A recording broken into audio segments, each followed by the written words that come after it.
ஏதோ பிராமண கடப்பாறையை கொண்டு திராவிட கோட்டை இடிப்பாராம். இங்கே சொன்னார் துக்ளக் ரமேஷ், தமிழுக்கு ஏதோ இவங்க சேர மாதிரி நடிக்கிறாங்க. இந்த நாட்டில் என்ன நிலைமை இருந்துச்சு? 100 வருஷத்துக்கு முன்னாடி என்ன நிலைமை இருந்துச்சு? போன வாரம் நான் மாநில கல்லூரி போய் பேசினேன். அந்த மாநில கல்லூரி 100 வருஷத்துக்கு முன்னாடி என்ன நிலைமை? பிராமணர் அல்லாத மாணவர்களை மாநில கல்லூரியில் சேர்ப்பதற்கு நீதி கட்சி சட்டம் இயற்றி அரசாணை போட வேண்டிய நிலைமை. மாணவர்களை சேர்க்கறதுக்கு ஒரு ஜீவோ போட வேண்டிய நிலைமை இருந்துச்சுங்க. அந்த கல்லூரியில் அப்போ என்ன நிலைமை இருந்திருக்கு? அது வரைக்கும் பிராமணர்கள் தான் படிக்க முடியும் என்கிற நிலை இருந்திருக்கிறது. பேராசிரியர் சமஸ்கிருத பேச பேராசிரியருக்கு 300 ரூபா சம்பளம். சென்னை பல்கலைக்கழகத்தில் சமஸ்கிருத பேராசிரியருக்கு 300 ரூபா சம்பளம்.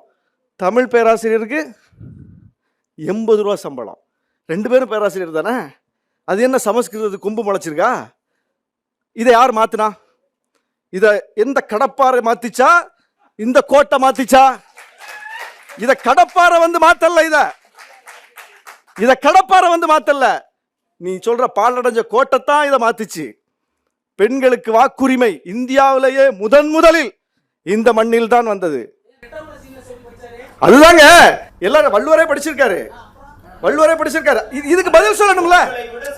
இதுக்கு பதில் சொல்லணும்லங்க. நான் சொல்றது ஃபேக்சுவல் எரர் இல்லைல்ல. நான் சொல்றது வரலாற்று திரிபு இல்லை. நான் சொல்றது பொய் இல்லை. நான் இந்த நாட்டில் இருந்த நிலைமையை சொல்லுகிறேன். அப்படின்னா உங்களுக்கு கோவம் யார் மேல வரணும்? இப்போ இந்த தம்பி கோவம் யார் மேல வருது பாருங்க. ஏன் மேல வருது? யார் மேல கோவம் வரணும்? பிராமணர்கள் தான் பேராசிரியர் ஆக முடியும்னு ஒரு நிலைமையை உருவாக்கி வச்சவங்க மேல தானே உங்களுக்கு கோவம் வரணும். அதை மாத்தவங்களுக்கு ஜீவோ இருக்கு சார். தவறான செய்தி இல்லை, ஜீவோ இருக்கு. நீதி கட்சி ஆட்சி காலத்தில் போடப்பட்ட அரசாணைகள் இருக்கிறது.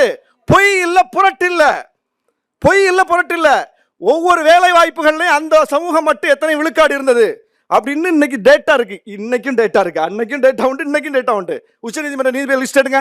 பொய்ன்னு சொன்னார் இப்ப துக்ளக் ரமேஷ். நான் இப்ப சேலஞ்ச் பண்றேன். உச்சநீதிமன்ற நீதிபதிகள் இந்த நாட்டில் சமூக நீதி அரசியல் தலைத்து 100 வருஷம் ஆச்சு. இடஒதுக்கீடு வந்து பல்லாண்டுகள் ஆகிவிட்டது.